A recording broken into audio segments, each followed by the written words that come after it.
Bonsoir. On commence à en savoir un peu plus aujourd'hui sur les effets de l'abolition des agences de la santé un peu partout au Québec.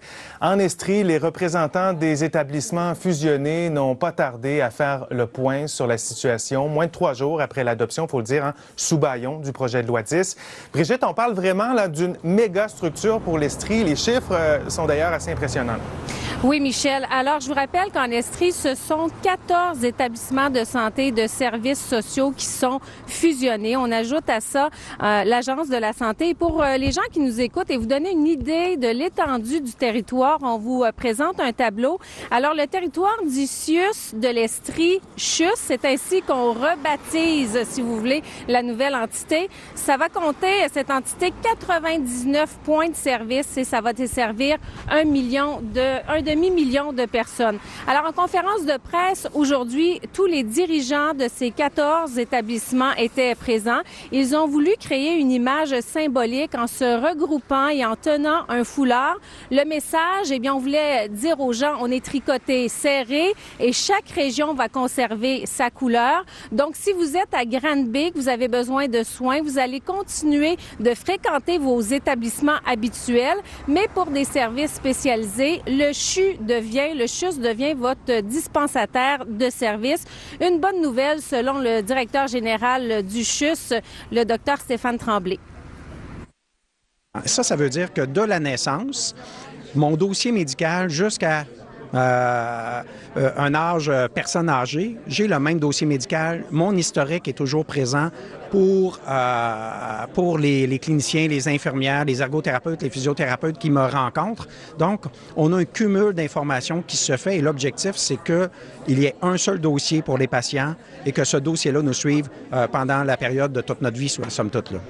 Donc, Brigitte, dans l'ensemble, ce scénario, c'est le scénario, retenu par le ministre Barrette. C'était ce qui était souhaité par la majorité des intervenants, à part ceux de 2 secteurs de la région. Oui, effectivement, il y a le C3S de la Haute-Yamaska et C3S de la Pommeraye qui auraient préféré être rapatriés par la Montérégie, mais le ministre en a décidé autrement. Alors, ces gens-là sont tout de même prêts à travailler avec l'Estrie, sont contents du scénario final, mais avouent qu'il y aura des ajustements à faire. Effectivement, nos gens recevaient les services de la Montérégie. C'est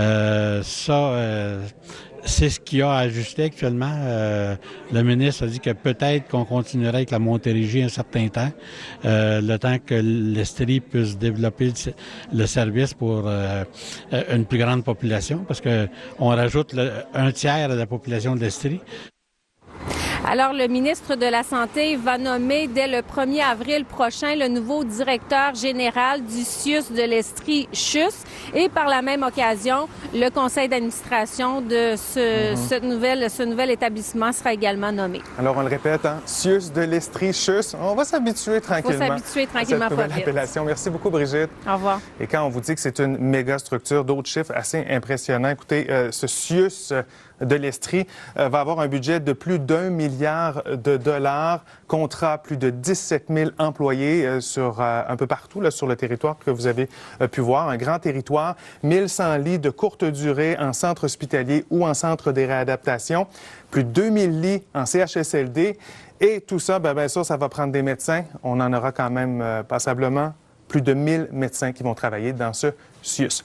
Mais vous savez, cette grande réorganisation, ça ne fait pas que des heureux. Elle dérange, cette réorganisation, bon nombre de travailleurs de la santé, entre autres ceux de Victoriaville, qui ont exprimé leur mécontentement ce matin. Ils dénoncent l'adoption forcée du projet de loi 10 qui ouvre la porte, selon certains, à la privatisation.